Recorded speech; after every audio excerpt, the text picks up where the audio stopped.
So when you step on the pitch, you want to give your best. It's 11 players versus 11 players, regardless of where you come from. Those 11 players, us versus them, on the day, that's what's the most important. If you're not playing to win a football match, if you're not playing to thinking you're going to win a World Cup one day, what are you playing for, right? Again, it's all the things in between that matter.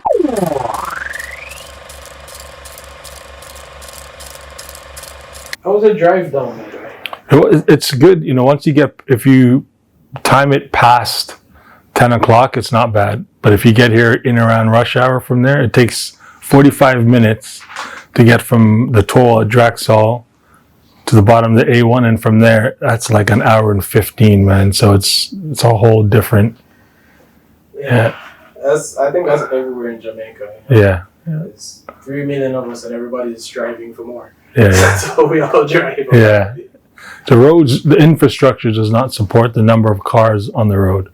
No, I think that's a problem in most major cities, to be fair. Yeah. But in major cities, what you have now is you have flyovers, which we can't have because of earthquakes, or you have HOV lanes that promote 2 or more passengers and roads. So to alleviate some of it, but you're right, every major city has, congestion problems for sure. But that should show you 2 things. One, that we are a country moving in, a positive direction. Yeah. And 2, the amount of people that you represent when you go out there and do your job on the international stage. For sure. Does that pressure ever weigh on you? Do you ever feel the magnitude of No, because I think it's like with everything else, it comes down to if you focus on the job and what you need to do, then it's never about so much what the outcome is. So all the external things are not what drives you, motivates you, pushes you. Those are going to be there, right? But I think there's a responsibility you feel, but the pressures, that's part of it. It's not for everybody. So, this is the responsibility you have and you just focus on that.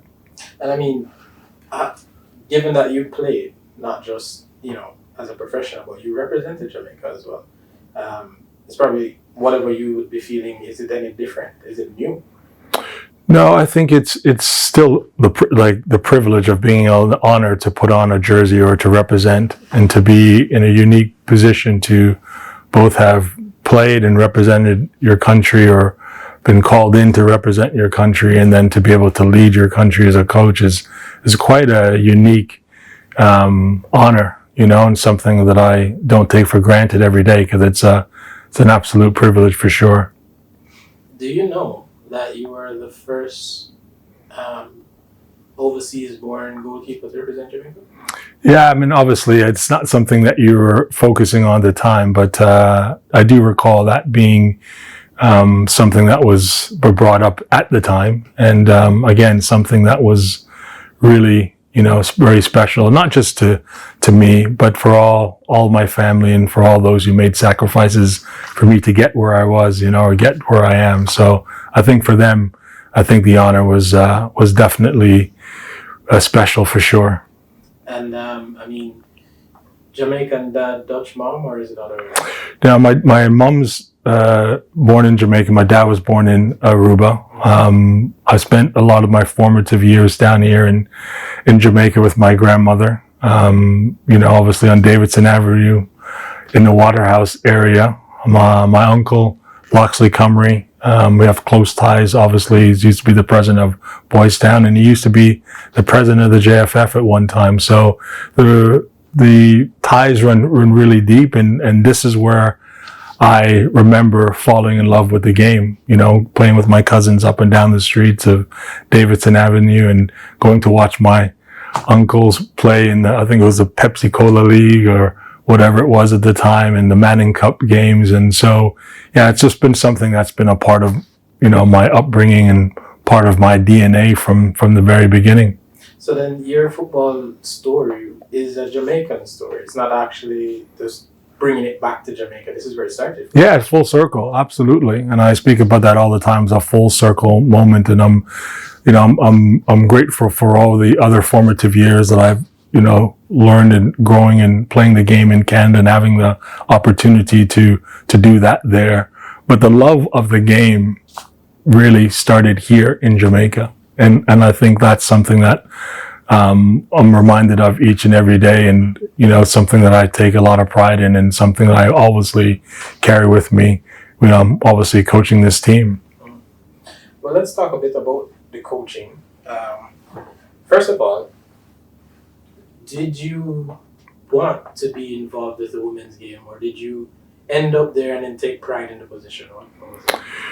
Well, it's football is football. So, when I finish playing, before I even finished playing, I was always kind of involved in working with both genders in the off season, and people asking me to help out. And being in North America, it's equal in terms of players and I think it's more of a women's sport, certainly at that time in America. Yeah, it was growing, and teams are teams, and you coach where you coach, and so it wasn't really an issue. And as I transitioned from playing into coaching, I worked across both genders, started professionally coaching on the men's side, and then kind of transitioned to the women's side when I had an opportunity to coach professionally in the WPS, the second version of the Women's Premier League, professional league, in 2009 in Los Angeles. And from there on, I've kind of stayed towards on the women's side. And obviously it's just something that, I enjoy coaching. I enjoy working with the players. I know there are a lot of discussions about male and women, but football players are football players. They're, they want a good coach. They want a good environment. They want to keep on being in a place where they can continue to reach their highest level and be pushed. And so regardless of gender, in some cases, we'll say that on the women's side, it is, in some cases, it's easier in the sense that they'll come and let you know and ask questions. Sometimes as men, we'll say we know, but we don't really know, and we'll go on our business. But on the women's side, they'll definitely ask the questions and make sure that they fully understand the role. And I think that's probably the only difference. But besides that, coaching football is coaching football. Well, I wanted to know what the unique aspects of it are. You said that that's the only difference in the coaching. One to use an example. Coaching. Yeah. I wouldn't group health, how you treat women's health versus men's health in it. Obviously there is a difference, but I just think, the health of an athlete is always, paramount for them. So whatever that looks like may differ, but outside of the biological differences then, what unique aspects are there to the game in, women's football versus men's football? There isn't really. I mean, we're dealing with high-end players, but there is a difference in the women's anatomy that we have to take into consideration, and different things that we have to be able to speak about, because we are built differently, and therefore how we train differently, slightly different. We look at obviously the different things that happen in the studies with ACLs are a lot higher than women they are in men. So there's things that we have to take into consideration. So by anatomy, you mean injuries? Injuries wise, yeah, not to get obvious. Hips are different, and thigh to hamstring ratio is slightly different. So training as well. Then. Training slightly, obviously, so we have to look at the women's game through a women's lens, and I think that's where the information education is changing in the way that you develop athletes to keep them healthier on the pitch. And I think there hasn't been enough information, and it is changing, and it's getting better in terms of how a lot of the data that we get from athletes is based on the male anatomy a lot of different times, and it really needs to be geared towards the women. So those things are changing, or at least separated, because obviously from a physiological standpoint, we're different. So we need to look at those things, and we do a really good job of making sure that first and foremost our athletes are looked after in that particular manner, because obviously they come into us, but they have to go back to their clubs. And so to make sure that we provide them with the care and nutrition and all aspects of their holistic, well-being is something that we take a lot of pride in. So then, if I'm understanding you correctly, it would be the sports science. Then that's unique. Yeah, it's unique and it's ever changing. You know, obviously it's not necessarily my wheelhouse, but as a head coach, I'm brought in to keep up to speed. Well, I need to be, but I have a great medical staff, a great high performance staff that we work very closely with to make sure that the player is the center of everything that we do, and making sure that their health is put forward, because obviously once they're healthy, they're able to play for us, and once they're healthy, then mentally they're in a good place, and they're able to do the job that we want them to do when they're representing their national team. So the sports science is evolving in all sports everywhere. We can accept that. I believe though that the technical side of the game isn't any different. Obviously, with the advancements in sports science, we have, generally speaking, faster, stronger, fitter athletes, not just football players, men versus women either. Just in general, we are better athletes now than we were back in the day. But the technical side of it, I think, would probably be the same. So then, would it be fair to say that if these players were given the opportunities that young boys were given or are given, that we would see an increase in their technical ability as well? Because, you know, obviously, from a layman looking on, that's one of the key differences. Well, there's two things there. So I think when you're talking about development or the technical side, you're right. You know, from that aspect, those things are very similar.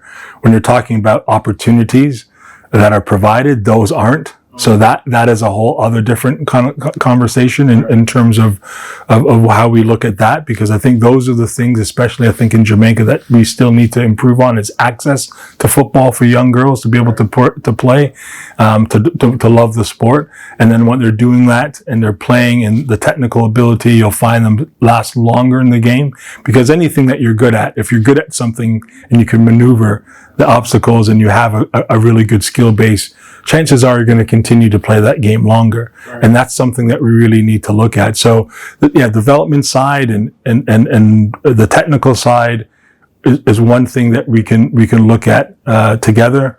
But access and allowing for young girls, especially in Jamaica and the West Indies as a whole, for them to have that opportunity is something that needs to be looked at and needs the investment on that side for sure. What kind of initiatives then do we see in North America that we could probably replicate here? Because as we mentioned, it was more of a women's game once upon a time there. Yeah, listen, I don't think it'll ever be the exact same, because, you know, you have laws and Title IX laws that allow for every sport that you create in a school. You have to have one for boys. You have to have one for the girls. So, you know, those things. So there has to be a paradigm shift in the way that we see things in football in Jamaica, and again the West Indies. Well, for youth sports, for girls, football is number one.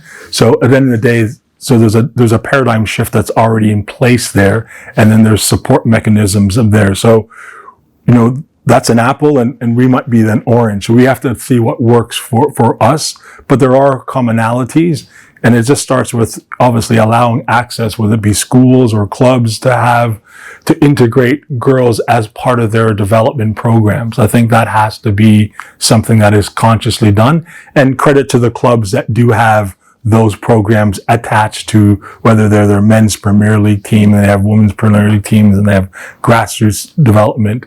But there's not nearly enough, or not nearly as much as we would like, per se. So that's something I think collectively, you know, I would obviously like to see, and I know the Federation and all those who are, you know, investors in the sports and advocate for the sport, for love to see as well. So paradigm shift first. Early touch points. Maybe coaching is next, or am I missing a step? Yeah, I think, you know, well, the coaching is there. I think there's a lot of coaches now involved or doing lots of coaching in Jamaica. Whether or not they want to be involved in girls or women's football is another aspect. Would that be part of the paradigm? That would be part of the paradigm shift, absolutely. But I think it's the coaching is general, I think, is improving. I think there's a lot of coaches who are getting in, and we're definitely seeing that in terms of education, which is great to see.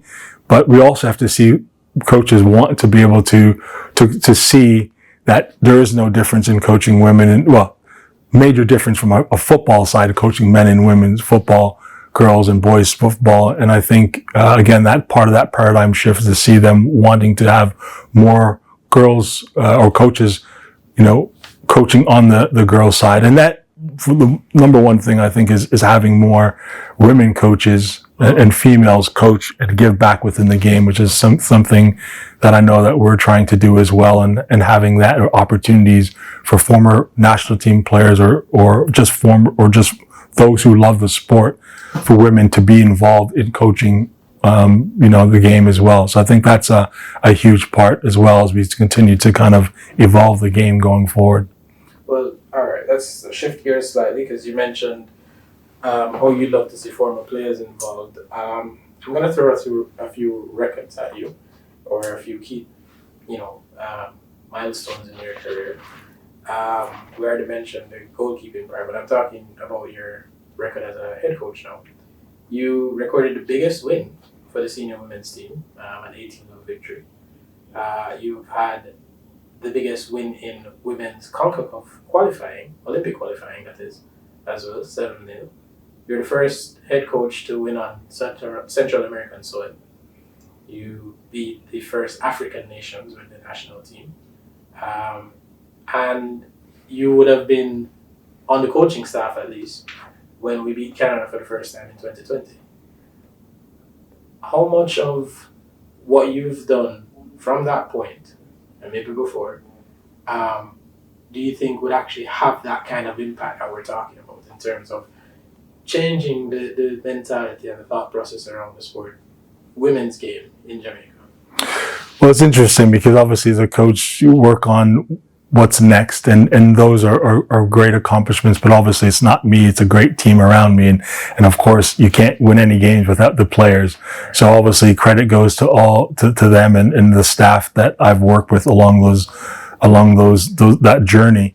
It's not something that I dwell on. Really, my next focus is the next match that we need to play, reflecting on the one that we just played on, in terms of how myself and the coaching staff, how we can get better to help then improve the players.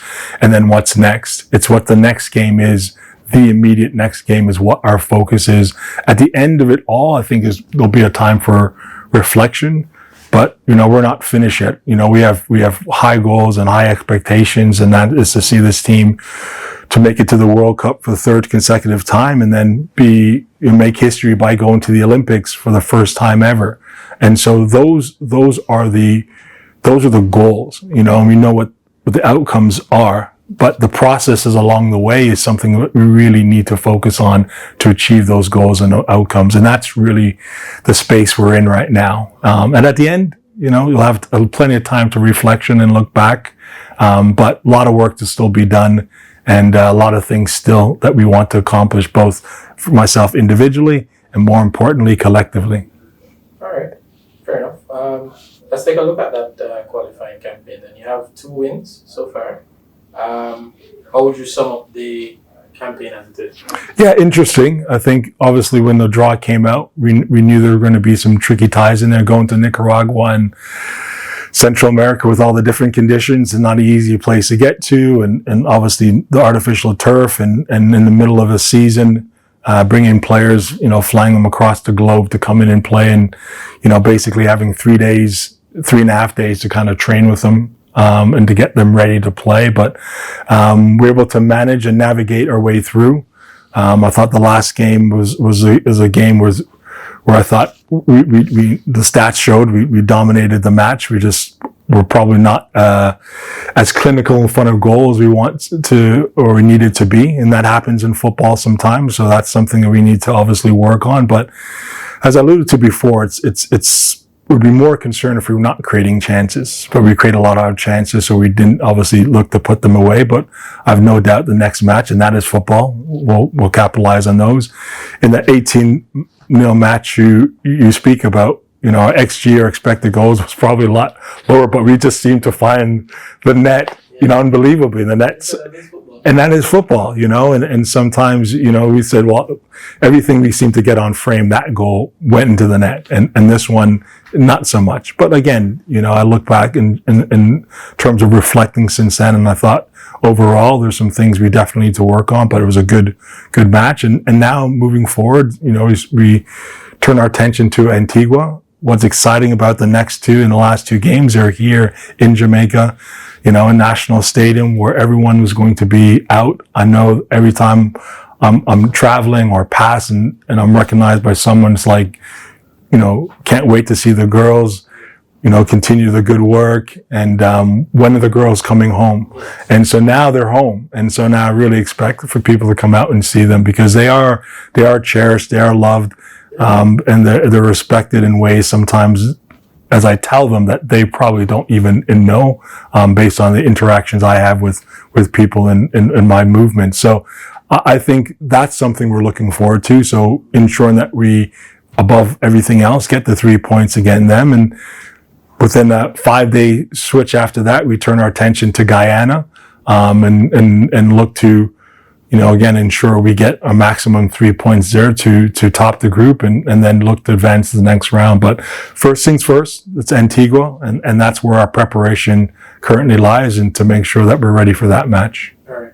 What would you say are the strengths in this team, and maybe what could we work on more? Well, I think, we look at the qualities. I think from a mental standpoint, I mean, this group has been through a lot.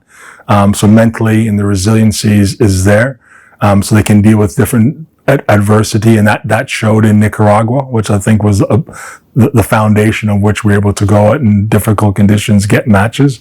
I think for us, what we look to improve on is being able to keep the ball and being better in possession. Again, you can win games in different areas. Sometimes you keep it, sometimes it's got to be in transition, sometimes it's got to be on counter. So us being flexible and being able to win matches in different areas is something we'll be able to work on. And then ultimately the foundation for us has to be improving, like everything else, defensively.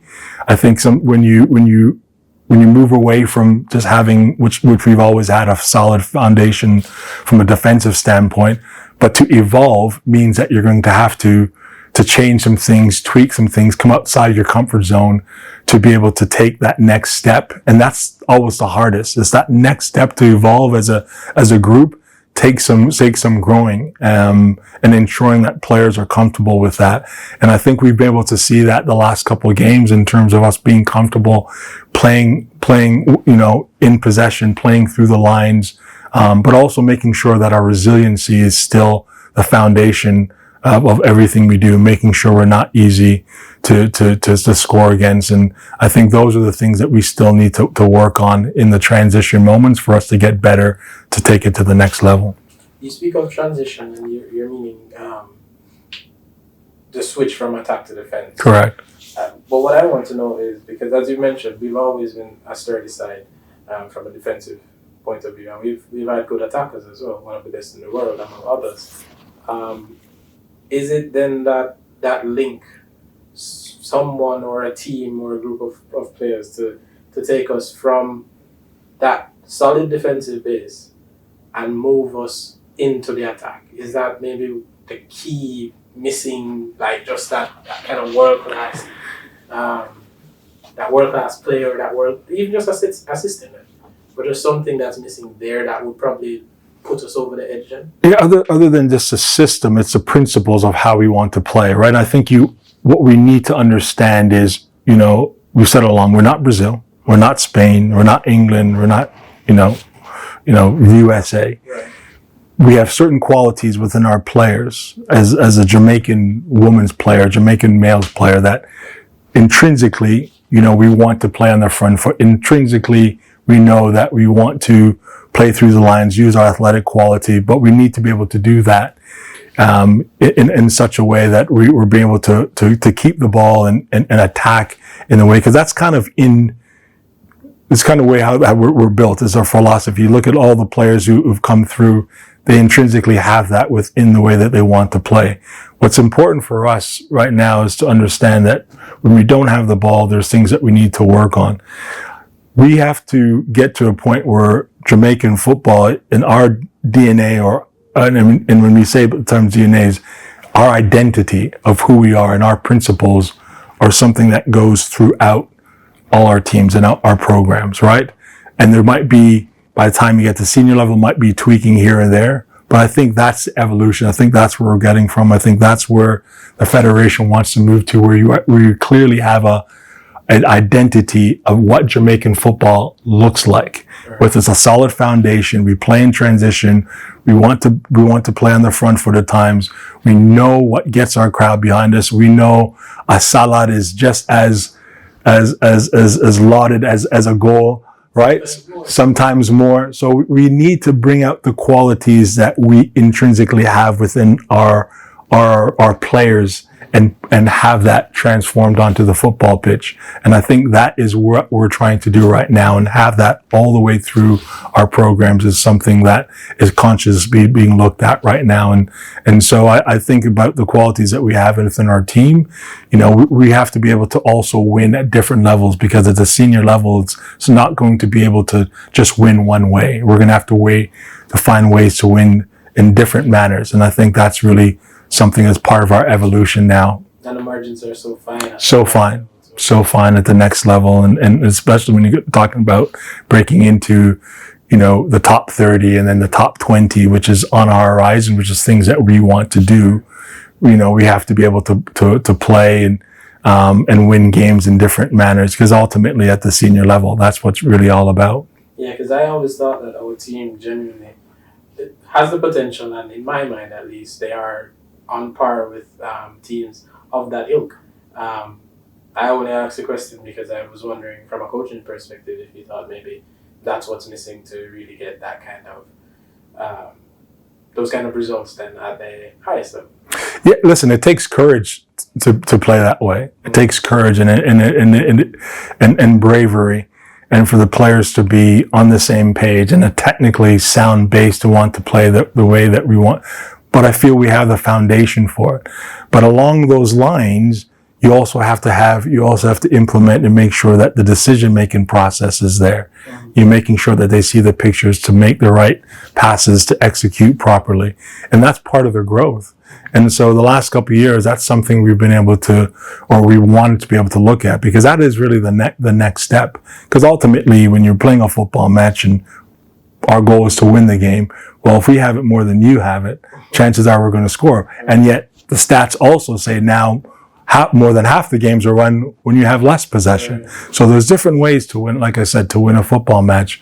But for us to evolve as a program, we have to be able to be a little bit more on the front foot, as they say, and a little bit more of the provocateur to take the games to teams, because I think that's also within our structure and how we want to play football.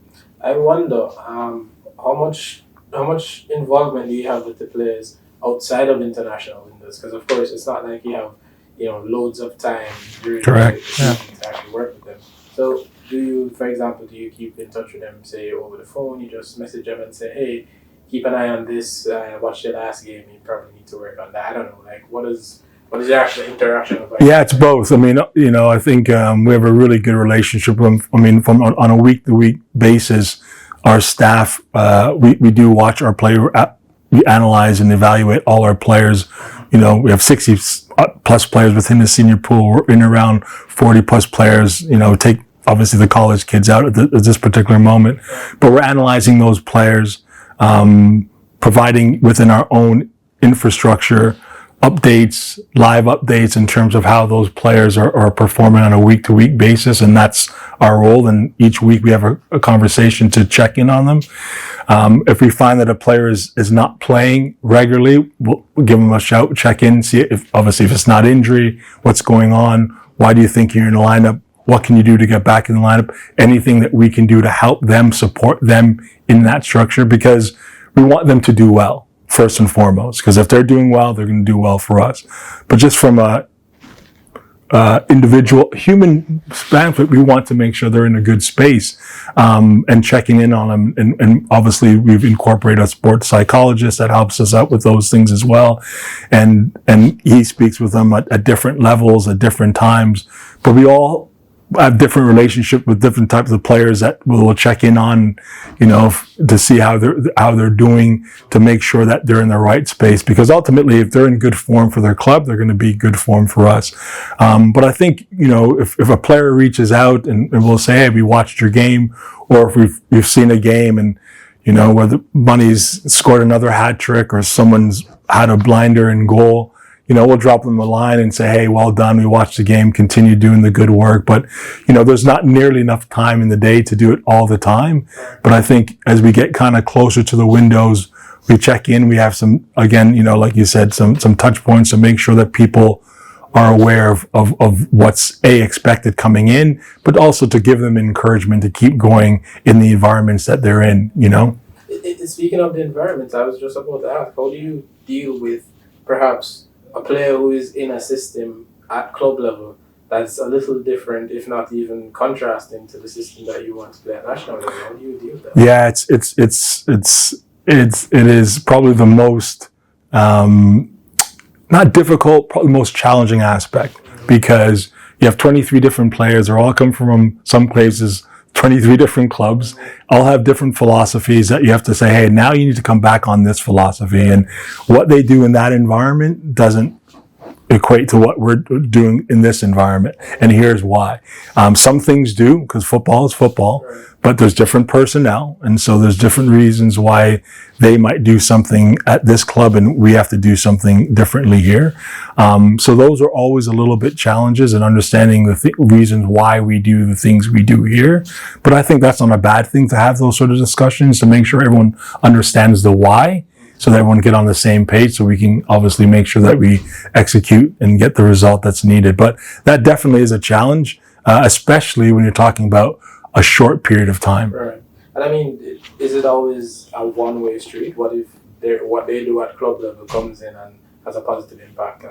Yeah, absolutely. I think one of the things that we pride ourselves is listening, engaging the players, and getting feedback from our leadership group and our captains, and to find out what the pulse is and of what's going on. Do they understand? Sometimes they do, and they say they do, but they really don't, and sometimes they actually do. And so as long as there's an open door communication to ensure that, if we're not sure of something, come and see the coaching staff, whether it be me or somebody else. If they're not sure of their roles or responsibilities within the group, then come and seek us to make sure that they know what it is, that it's there. And sometimes, there's communication breakdowns like everything else, and we have to make sure we put those things right. But overall, it's an open door policy, because ultimately we want the same things. We want to get the results, and we want to represent the country in the right manner. As a coach, how much do you follow the trends of the sport? For example, right now in the men's game, set pieces are back in vogue to a major level. How much do you follow the trends of the women's game, if it's any different from the men's game? Well, yeah, they have to. The trends are the trends, and we're seeing right now that, you talk about the 4 phases of football, but the 5th is set pieces. And again, you're seeing the number of goals, like 40% of goals now, and some teams are basically, Set piece FC. Yeah, and listen, I'm a set piece FC guide, and as long as we keep winning, then people could keep commenting on the aesthetics on how you win. But ultimately, a win is a win. A win is a win, and you have to find a way to win those matches. And those who aren't winning those matches could probably use some more attention to set pieces, right? So whatever you take to win those matches. But the game is changing, and I think at times you talked about the midfield and how important those midfielders are, but yet the stats are showing that the players in most touches on the ball are your center halves who are breaking lines and having the most touches. How good are your players playing through there? Because the middle of the pitch is incredibly difficult to play through. So how are you utilizing other areas to attack the opposition? So yeah, there's a lot of different trends going on. Yeah, set pieces seems to be the order of the day now, but making sure that you're each and every aspect of the game is looked at and had the attention paid to that it's needed to is very, very important. Final question on this before we move on. I just want to know, how much involvement do you have with the youth teams, or if not involvement, how aware are you of them? Yeah, I have a good relationship with the youth coaches, and in fact, this couple of days, just providing some insight that I had on Mexico to them as well. And what I really love about that relationship is those coaches are open. When we were here, or the last time we were here, we invited the U20 coach, U17 coaches into our environment. Wherever I'm in town, in camp, I show up there along with Mr. Downswell, Mr. Pert, just to have another set of eyes to give different views. While they're away, I'll watch games, and if they ask for obviously any feedback, I'll provide them, because we're all in together. That youth player will eventually play here, and some of those youth players in 2 or 3 years will be in this program. It's important that there's a really good working relationship, and the philosophy is runs throughout these teams, and I think that has been a really good aspect of the relationship the last couple of years. So obviously may that continue, and we have some great young players coming through, and some of those young players have made the push into the senior team, and that's because we have a good working relationship that way. You mentioned the talent pool available to us. We have, as we discussed earlier, 3 million people or so in the country, and a diaspora of at least twice as much. I mean, how do you even make choices when you have somewhere near 10 million? I mean, obviously not all of them are footballers, but you have 10 million people that you're choosing for, essentially. Yeah, and I think it's really about making sure that there's Jamaica and it's playing football in Vietnam. We're gonna find her, or have access to find her, because everyone who's of Jamaican heritage should have the right to play for their country, and as anyone will tell you, anyone, if you're either born here or born abroad, especially if you have a Jamaican parent within the household, and you know how that go already. You know how it go already. And what's been amazing to me is the tremendous push when I come across parents with their young players, and they're born in another country. They're already told where they're going to. This is where you're going to go and play, which is incredible to watch. Sometimes the eyes in the players that you see, they're like, I guess that's where it's going to be. Especially with moms, because how we are we're mom in the maternal households, and we know who run things, right? So to see that has been a unique development over the last couple of years, and to see the success of this women's program, the amount of young players that want to, basically commit to the women's team now is really, really remarkable. So again, credit to a lot of the diaspora out there, who we have, contact with. We continue to do our work as well by, making the trips, to Europe to take a look, and especially a lot of times in England, where those young players are coming through, and having those relationships with some of those clubs now are calling us, identifying, saying she's eligible for this country, that country. Canada and USA, which obviously the other two major ones, continues to be a big supplier or players being interested in the program. So it's ongoing. And then of course, we can't forget obviously the local ones who will continue to be, inspired by those as well. And we see what the difference changes now with the Women's Premier League and things that we need to do.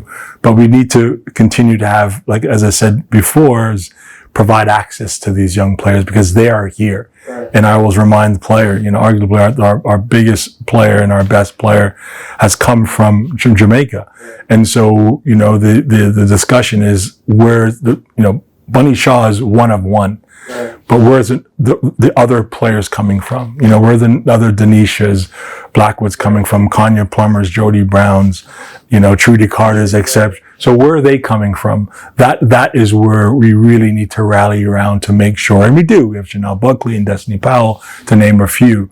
But it's really important that, we don't lose sight of the opportunity for young players, and we have to do our job here to make sure that we provide a pathway for them. And that involves all of us. It's not just, sometimes not just the federation, but because federation is a federation. The players are developed in community clubs. They're developed at clubs, and they can only develop at clubs if they have access to football. And that's something that's really, really important.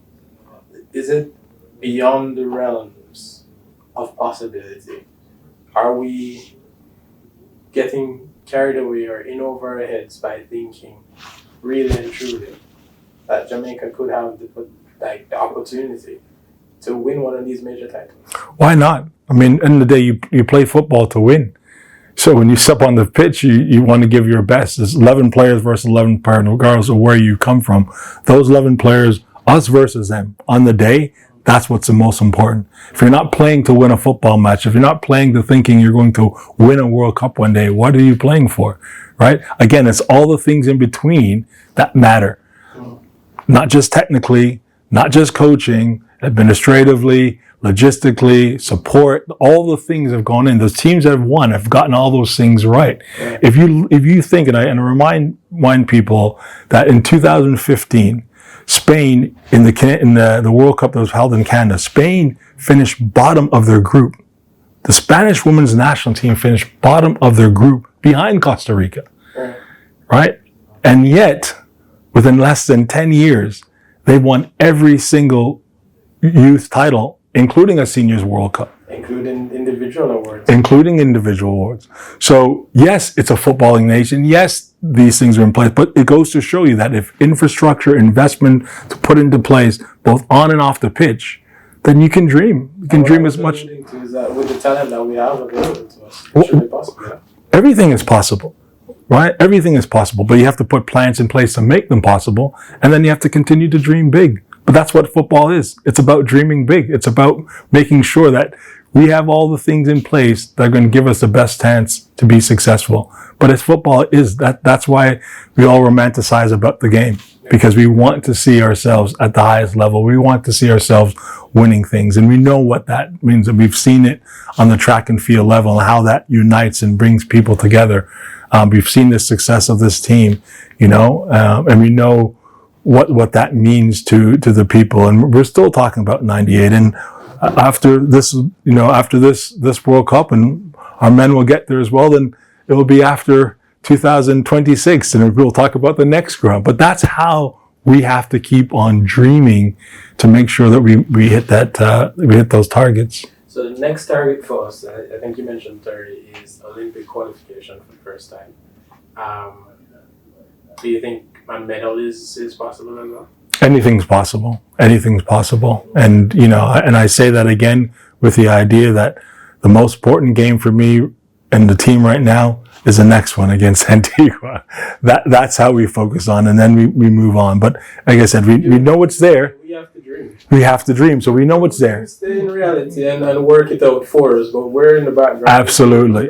And pushing us and supporting, providing what we need, the wind behind these sails to take us where we need to go. Absolutely. So then 2026, success is World Cup, Olympic qualification, is that? Yeah, 2026 is qualifying. 2026 for us is qualifying for the World Cup and the Olympics. Yeah, that is the goal, 100%. Okay. Two questions to end it now. Just we've been speaking a lot about what is possible, what can happen, and what we have intrinsically in Jamaica. And the answer to all of those questions, at least at present, is Bunny Shaw. We know that. It's always a little difficult sometimes, at least from a journalistic perspective, to speak on certain characters within a certain context. Because obviously our sport, or rather our game, in the Jamaican context, is still growing at this stage, right? Resurgent is what it was when we got to the 2019 World Cup. It is growing now, and still in that phase, I think. So it's always a little difficult when you speak of someone who is obviously doing well in such a way that it casts a shadow on the rest of what's happening. So without doing that, it is, however, possible to identify that she is a world beater and in excellent form for her club. And, for how many years it's been now, she has been at the top of the world's game. Just a quick word on her and what she means for the program. I think often in football, world class is bandied about, way too often. Yes, for sure. You know, everybody's world class now. Right. Yet Jamaica, and I wanted to say that Jamaica has produced a world class footballer, regardless of gender. Yes. She's world class at one of the biggest clubs in the world, in which she does it consistently on a week-to-week basis. I don't want to hear about the gender, and don't want to hear about this is our best football. this is where we need to appreciate. We need to appreciate how special she is as a player, how special she is as a person. She's a national treasure, as are all 60-odd players in this pool. To make the sacrifice, to go and put on this shirt, to make the sacrifice to play for your national team, they are all special in that manner.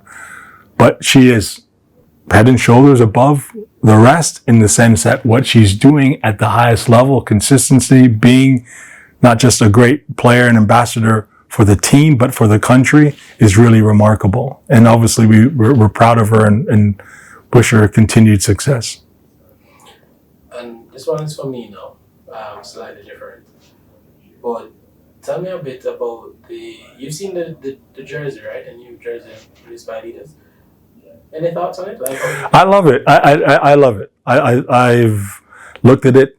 I wish I can get one double XL. Still looking to get one from me, but I love the jersey. And the thing is, again, it's eclectic. It's different, and so are we as people. We're different, and embrace it. Yes, there's all the different things, but beauty is an eye to behold. I understand people's views, and they want this or that, but I have a unique perspective because I'm here, and then my job takes me to travel, and everywhere I go, right? Everyone wants.